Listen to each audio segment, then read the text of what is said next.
know what's interesting? It actually even happened to me before I got to know you a little better. Is that it was more? I knew you better as as Jack. That must happen all the time. You know what I mean? Yeah. When people kind of run in, you know what I mean? They're more comfortable with. They know you better as Jack Sparrow. Sure. Than when it's Johnny. It's very strange. I prefer Jack. Well, you don't have to stop playing him just because you don't have the wig on. Well, no, that's sort of one of the occupational hazards, but also a kind of gift in a way. You know, you get to know these guys. You get to know these. You know, get to be these guys for a length of time, and well, you get to like them. You know, you become close with them. You know, and you get very comfortable being them. So what happens is, once you walk, the ties have been severed from the film. It's over with. You walk away. You're still walking around with that character inside of you, going from Wonka back into Captain Jack mode. Once again, it was quite a bit of distance to travel. You know.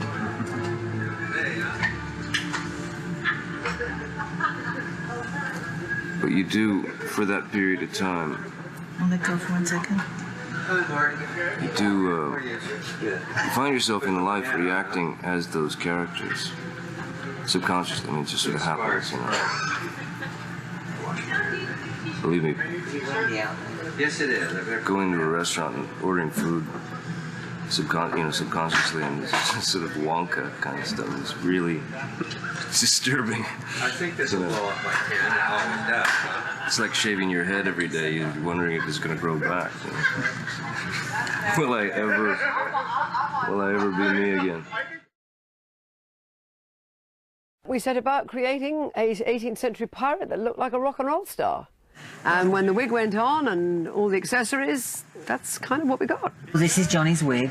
It's generally his look hasn't changed for Captain Jack, and it's kind of frayed in places and aged looking so that it's not too clean.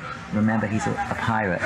And then this is, very nice, this beaded piece here, and this blue is a favourite of his. Always have to make sure that's showing in the shot. It's kind of specially made for Johnny, especially made in such a way that we can just put it on with the quickest time possible. It just fits on like a hat for him. And basically, most of the time, he's just held on with the scarf, except that it fits him like a glove, so it stays on his head. Oh, we gotta have black. We gotta have black. More black there, more black here. This is an Ayurvedic stick that I had sent over from India. And it actually is supposed to help whiten the eyes while protecting them. Well, with any character, you gotta throw your own sort of ingredients, into the stew pot. Like the black idea came from the sort of nomads, and well, Keith was being a nomad as well, but the Berbers and stuff used to wear this stuff as protection in the desert. So I figured a guy being on the sea, it was almost like the football players of sort of modern day, wearing the black there as protection from sun reflection. The Berbers wear this stuff to, sort of protect their eyes. So I thought Jack would have all that actually.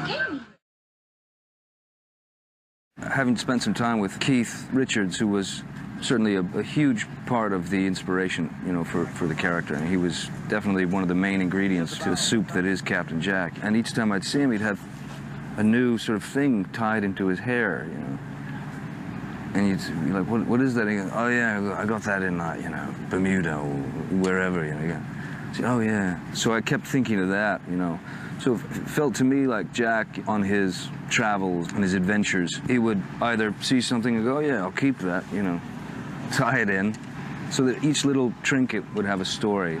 Just above the bandana it's a shin bone from a reindeer. And I'd looked at all these various things to tie into my hair. As soon as I saw that, I thought it was very interesting because it's kind of slightly dangerous, But when they told me it was the shin bone of a reindeer, I thought, well, that's got to be it, because you know, the stories that he could probably tell of the experience with the reindeer would be too fun to pass up. How did the gold teeth work? Yeah, I just sort of went to the dentist and he bonded them. You know, he sanded down my teeth and put these guys on there, bonded them on. So once the film is finished, just go in there and he, some weird process where he pops them off. Yeah. It's weird. Then you wake up. I guess it happened on one too. You kind of wake up one day, look in the mirror, and you're like, something's wrong. Something's missing. Yeah. Oh yeah. Well, I still have a couple of these are mine. These ones towards the back belong to me. So I have nothing else to go in their spot. I lost the other ones. I'm just kind of tricking the eye here just so it appears that he has just a few more scragglers in here. So it makes it look just a little scruffier.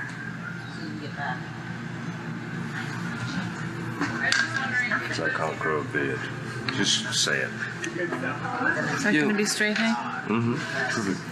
Yeah, we just started to leave them in.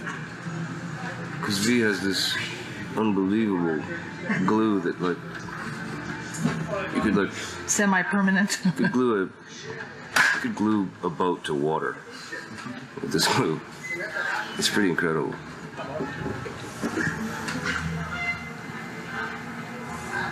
Did you find it? Put it in your finger. These things have had many incarnations, haven't they? The tingles. Remember, they started out with like wires in them, paper clips and stuff. Oh yeah, and I remember we were doing that scene when you were in the cell. Yeah. And we had the wires in them, and you lay down there like this or something really crazy. We said, "Oh, okay, well, no more wires." Yeah. That was pretty funny. No, what happened? It's loose. Why, do you feel something attached back there? No. Okay. Sometimes you feel like a little ow, tweaky poo. Oh, that's good. Rockin'. Rockin', baby. Let me get this one long butter. Babies back here. These don't need to be back here either. No. Don't duck. Oops. Adam's after. That's how you can tell I'm a man, isn't it? Adam. Yeah. Hey? All that eye makeup, you know.